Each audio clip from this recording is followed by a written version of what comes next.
घर में यदि कोई अब दिया कहाँ जलाता, पहले लालटेन जलती थी और जो कुछ ऐसी शीशी रहती थी उसकी ढक्कन में छेद करके बाती बना के मिट्टी का तेल भर लेते थे, जल लाइट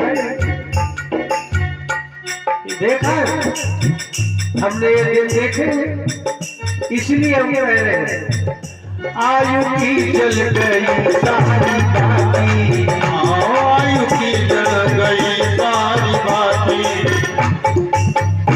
आंखों में आया अब तेरे पानी, आंखों में आया अब तेरे पानी।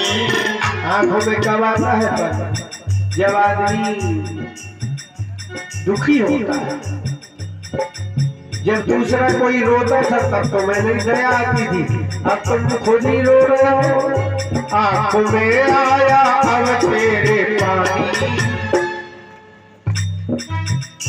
क्या से क्या क्या से क्या हो रहे हो, क्या से क्या हो रहे हो।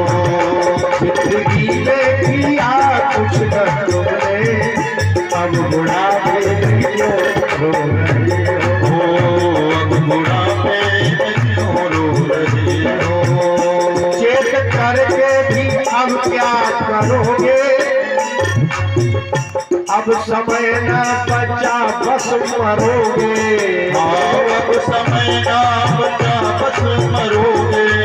अभी लड़कों के पास समय, ये चाहे तो पढ़े लिखे बन सकते हैं, कुछ अच्छा सीख सकते हैं, मोबाइल सीख सकते हैं, मशीनरी सीख सकते हैं, लाइट फिटिंग सीख सकते हैं, बस खाया पिया यहाँ वहाँ घूमे, सीखने की उम्र चली जाएगी, दो रुपया का आदमी नहीं रहेगा। जब खुद ही नहीं पेट भर पा रहे हैं तो दूसरे का क्या भर। हमारे गुरु जी कहते थे कि जिस आदमी को रोटी बनाना नहीं आती उसके दरवाजे से हमेशा आदमी भूखा जाता है, क्योंकि जब उसको खुद नहीं आती तो दूसरे को क्या खिला देगा। चेत करके भी अब क्या करोगे, अब 70 साल में चेते, 80 में तो क्या चेते, अब तो शरीर ही नहीं चल रहा। अब समय न बचा बस मरोगे, अब समय ना बचा बस मरोगे। डूबते प्रभु का ब्रजपाल मूरख, डूबते प्रभु का ब्रजपाल मूरख, क्यों सहारा नहीं ले रहे हो, क्यों सहारा नहीं रहे हो, सहारा नहीं ले रहे हो, क्यों सहारा नहीं रहे हो। जिंदगी में किया कुछ न तुमने, अब बुढ़ापे में क्यों रो रहे हो, अब बुढ़ापे में क्यों रो रहे हो, अब बुढ़ापे में क्यों रो रहे हो, अब बुढ़ापे में क्यों रो रहे हो। कई बार हमको ऐसी जगह कथा करने को बुलाया जाता है कि जिसको सुनाना है उसको सुनाई नहीं देता, जिसको दिखाना है उसको दिखाई नहीं देता, तो वहाँ एक खाट में लिटा देते हैं, वो पड़ा है कथा कहते हैं। तक आपके शरीर में थोड़ी भी जान लगे थोड़ी सुनो। इसलिए पार्वती जी ने पूछा भगवान, हम तो आपको लोका नाम हित काम्यया, संसार का लोक का हित हो जाए इसलिए पूछ रहे हैं कि लोगों के कान तक बात पहुंच जाए कि पार्वती जी ने एक दिन शिव जी से ऐसा पूछा था तो शंकर जी ने ऐसा कहा था।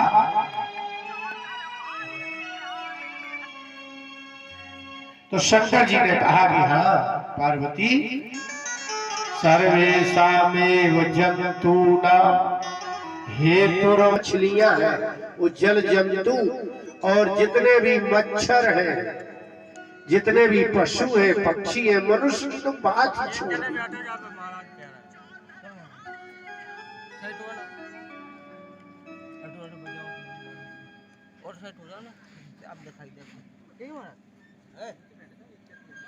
इतने लोग क्यों बैठे हैं? रखता है होगा, कोई त्रिपुंड लगाया होगा, तो ऐसा अर्थ नहीं है कि काशी में कोई जब त्रिपुंड लगाएगा, रुद्राक्ष धारण करेगा, उसी की मुक्ति होगी, ऐसा भी नहीं है। शिव जी ने कहा कि नाना लिंग धराहा नित्यम मम लोकाभिकांक्षिणः, मेरे शिवलोक की आकांक्षा करने वाले, जन्म मरण से मुक्ति प्राप्त करने की कामना वाले महात्मा लोग अनेक वेशधारी रहते हैं। वहाँ ये नियम नहीं है कि ऐसी स्त्री होगी तो मुक्ति मिलेगी, ऐसा पुरुष होगा, इस तिलकधारी साधु होगा, ऐसा कोई कपड़ा पहनेगा, नहीं। नाना लिंग धरा नित्य। इसलिए जो काशी है, काशी में भेद नहीं है। और इतने बड़े घाट है, 84 घाट है, 80, हम तो 80 घाट में रहे। तुलसीदास जी ने शरीर छोड़ा था 80 घाट में। संवत 1680, 80 गंग के तीर, 80 घाट है, वो एक घाट ही है। उस घाट में शंकराचार्य जी का आश्रम है, कैवल्य मठ है, वहां रहे, वहां भिक्षा करके खाया है। इसलिए वहां कष्ट उठा के भी लोग रहते हैं। क्यों?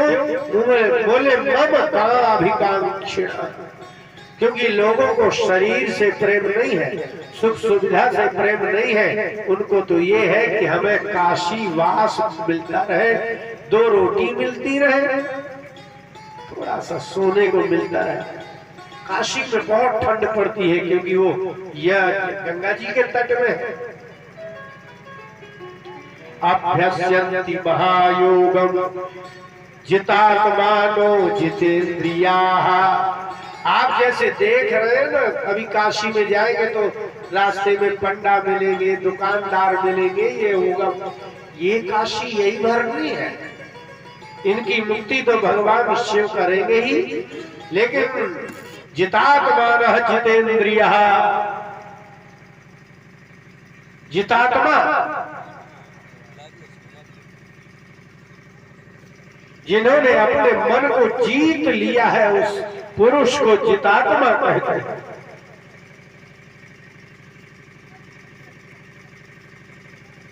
और यही विशेषता है उसकी, और यही बात है उसकी कि वहां लोग ऐसे खाने पीने और आनंद करने वाले नहीं रहते। कैसे रहते? बोले जितात्मानः जितेन्द्रियाः। आंख माने जितेंद्रिय माने समझ रहे हैं? आपकी कुल 5 ही है, आंख, कान, जीव और ये चमड़ी और ये नाक। नाक से आपको लगता है ये सूंघ है, ये अतर डाले, ये परफ्यूम डाले, ये नाक की वजह से है। ऐसा खाएं, ऐसे स्वाद का खाएं, ये जीभ की वजह से है। और ऐसा सुने, ऐसा देखें, ऐसा छुए। लेकिन जो जितेंद्रिय कहते हैं उसे है कि आंख कहे कि सुंदरता देखो तो वो नहीं देखते, कान कहे कि पिक्चर के गीत सुनो, संसार की बातें सुनो, वो नहीं सुनते। जिह्वा कहती है कि मीठा खाओ, तीखा खाओ, चटपटा खाओ, वो नहीं खाते। कुछ अच्छा कोमल मिल जाए उसको छू ले, वो नहीं छूते। लगता है कि वहां चले जाए, उससे बात कर ले, वो नहीं करते। तो जिनकी आंख, नाक, कान, मुंह, जीवा, त्वचा, 5 चीजें आपसे बिल्कुल अलग हो, ऐसे लोग काशी में रहते हैं। भगवान ने कहा कि तीर्थ स्थल है ही इसीलिए क्योंकि जिस तीर्थ में महात्मा नहीं रहते वो गांव है, तीर्थ नहीं। आपके गांव को गांव क्यों कहते हैं? क्योंकि यहाँ सब खाने पीने देखने सुनने वाले ही तो रहते हैं। सब एक जैसा काम कर रहे हैं, कोई ना कोई भजन कर रहा है, ना कोई कुछ कर रहा है। सब एक दूसरे का विरोध कर रहे हैं, सब एक दूसरे से लड़ाई कर रहे हैं। ये ऐसा थोड़ी है। इसलिए तीर्थ का तीर्थत्व, तीर्थ माने पवित्र। तीर्थ शब्द का पर्यायवाची है पवित्र। जहाँ की धरती पवित्र है, जहाँ का जल पवित्र है, जहाँ की भावना पवित्र है, जहाँ भगवान का नाम लिया जाए, कीर्तन किया जाए, वहाँ सब पवित्र है। और अभ्यस्यन्ति महायोग, जिन्होंने अपनी इंद्रियों को अपने अधीन कर लिया है, संसार के भोग उपभोग विषयों को नहीं भोगते, वो लोग जितेंद्रिय है और वहां वो अभ्यास करते हैं। और इसका किसका अभ्यास? योग का अभ्यास करते हैं। परम पाशुपतम श्रौतम भुक्ति मुक्ति फलप्रदम। पाशुपत सूत्र है, जिसको आप लोग इंग्लिश में फॉर्मूला कहते हैं। अक्षर कम होते हैं, एक वाक्य होता है। यदि H2 और O2 है ना, पढ़ा है, ऑक्सीजन और हाइड्रोजन गैस मिलाएंगे तो क्या बनेगा? नाइट्रोजन बन जाएगी। हम लोग अनपढ़ नहीं है। तो ये जो N है, ये जो H है और ये जो O है, ये इसी को कहते हैं सूत्र, इसी को कहते हैं फॉर्मूला। गणित के जो आपके फॉर्मूला है, नापने के लंबाई गुणे चौड़ाई बटे 100, ये ब्याज दर, ये सब क्या है? इसको कहते हैं फॉर्मूला। ऐसे ही हमारे शास्त्र जितने भी संस्कृत में है, आज के बुद्धिमानों की बुद्धि ध्वस्त हो जाती है, लगने की छोड़ो।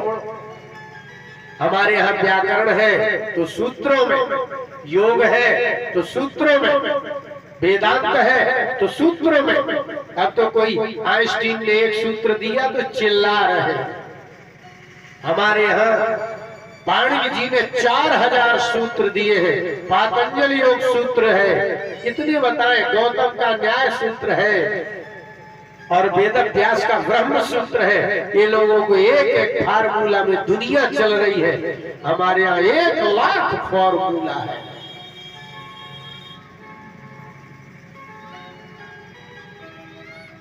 बुद्धि नहीं काम करेगी आज के बुद्धिमानों की, क्योंकि उसमें भी बहुत बुद्धि चाहिए। और भाषा अंग्रेजी को सीखना सरल है, लेकिन संस्कृत को तो उससे भी अधिक सरल है। लेकिन संस्कृत में आस्था नहीं है। संस्कृत भाषा वो ही सीखता है जो भगवान का आदमी होता है। चाहे ऐसा सोच लो कि जो संस्कृत जानता है वो भगवान का ही आदमी होता है,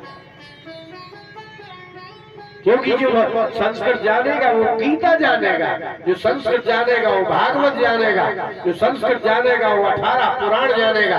भगवान की बात को संस्कृत को जानने वाला ही जानता है। जो संस्कृत नहीं जानता वो भगवान की बात ही नहीं जानता। सब भगवान ने हिंदी में कुछ कहा ही नहीं, सब संस्कृत में कहा।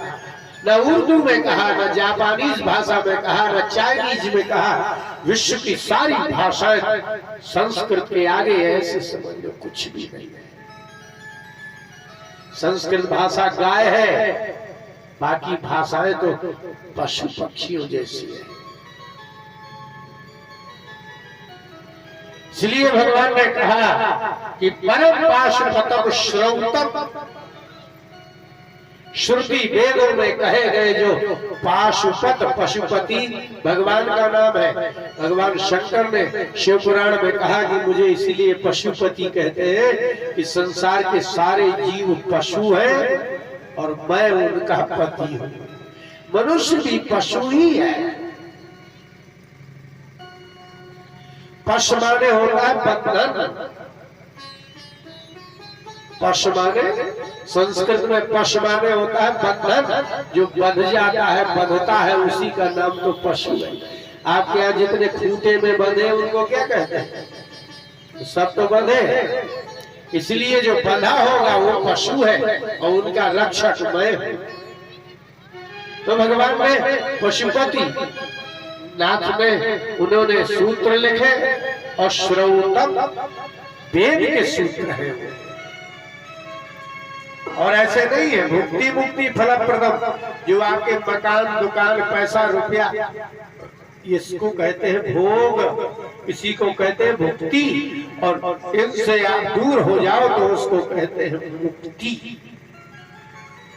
मुख में मुक्ति में जो ती है वो तो प्रत्यय है, और जो मुख है उसका अर्थ होता है छूटना।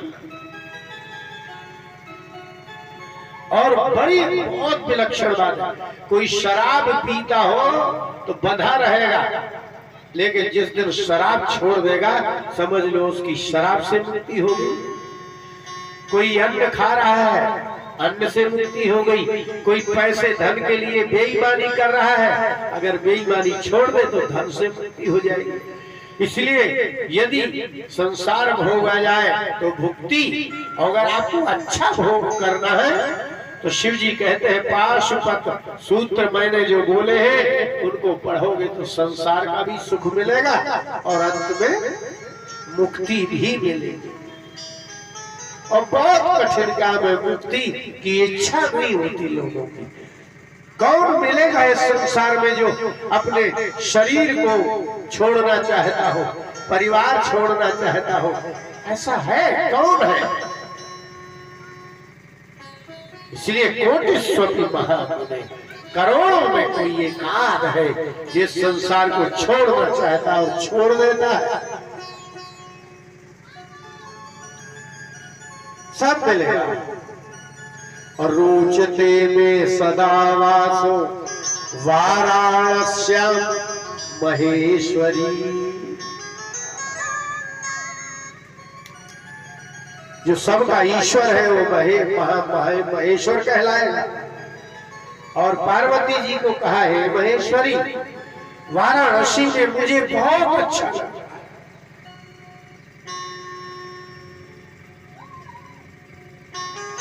बहुत अच्छा लगा। जैसे आप अपना गांव घर छोड़ के नहीं जाते, ऐसे ही भगवान अपने जो जगह जो स्थान अच्छा लगता है उसको नहीं छोड़ते, जो भक्त अच्छा लगता है उसको नहीं छोड़ते, जो भावना अच्छी लगती है उसको नहीं छोड़ते।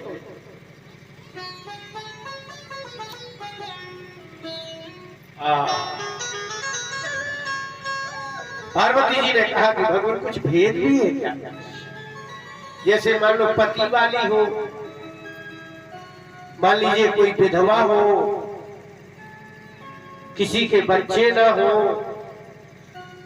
कोई पुरुष पापी हो, कोई बेईमान हो, कोई भी रहे, काशी में कोई भी रह सकता, सबकी मुक्ति हो जाएगी। शिव जी ने कहा हाँ, विधवा वाथवा बंध्या रजो दोष युतामपि, भेद मनुष्य करते हैं, भगवान नहीं करते। आप भेद करेंगे, ये जेठानी का लड़का है, ये देवरानी का है, ये इस जात का है, ये उस जात का है, ये गरीब है, ये अमीर है। भगवान ने कहा कि ऐसा है, सधवा हो, पति पति हो, पति पति, पति वाली अथवा विधवा हो, बंध्या हो, दोषी हो, अन्य क्षेत्रे मृता चेत्स्यान मोक्ष भाव नात्र संशय। अन्य क्षेत्र में कहीं संसार में कहीं भी कोई स्त्री पुरुष मरेगा तो उसको अपने कर्मों का फल भोगना ही पड़ेगा। लेकिन यदि वही पापी काशी में जाके मर जाए उसको भोगना नहीं पड़ेगा, वो मुक्त ही हो जाएगा। और शिव जी बोले नात्र संशय, संशय नहीं करना किसी प्रकार का। और ये इसीलिए कहना पड़ता है क्योंकि आपको दुनिया में सब में संदेह, शंका, संशय यही तो रहता है। आदमी कभी भक्ति नहीं कर पाता, क्यों? उसको शंका हो जाती है। शंका कैसी? संदेह हो जाता है तो मन में भय बना रहता है। जिसको संदेह होता है इसलिए तुलसीदास जी ने लिखा द्विजित कबहू परितोष न लाही। किसी ना किसी को तो विश्वास करना पड़ेगा ना। जो लोग कहते हैं सारे महात्मा पाखंडी है, सारे ब्राह्मण पाखंडी है, उन लोगों की इस दुनिया में वो दुर्दशा होती है क्योंकि उनको सब जगह संदेह है। आहा स्वेदजाश्चाण्डजो वापि युध विद्योत जरायुजः।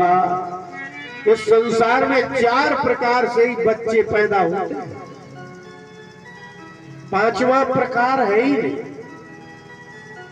एक तो हम लोगों का शरीर जो माँ से सीधा शरीर बन के पैदा होता है, इसको जरायुज कहते हैं। जिसमें बच्चा वो पन्नी में लपटा रहता है, इसको जरायु कहते हैं।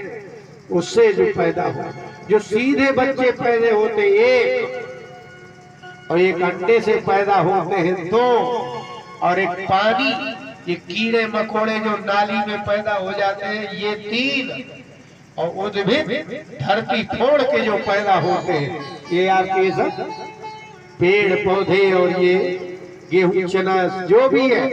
तो जो धरती के 4 ही प्रकार से सृष्टि है, 5वीं प्रकार होता ही नहीं। या तो धरती फोड़ के आएंगे, या माता के गर्भ से आएंगे जैसे बछड़ा गाय हम लोग, और या स्वेदज, स्वेद माने पसीना से। आप अभी एक कपड़ा लगातार पहने रहो पहने रहो पहने रहो, धोई मत, देखना है आपके कपड़े में कीड़े पड़ जाएंगे, जिनको आप लोगों जहां तहां हो जाते हैं, बालों में भी हो जाते हैं। इसलिए इनको कहते हैं स्वेदज, जो पसीने से पैदा होते हैं। भगवान ने बहुत बड़ी बात कह दी, बहुत बड़ी। गर्भ से पैदा हो, चाहे धरती से पैदा पेड़ पौधा हो, चाहे पसीने से पैदा नाली में पैदा होने वाला कीड़े मकोड़े हो, और चाहे अंडे से पैदा होने वाला पक्षी। काशी में होगा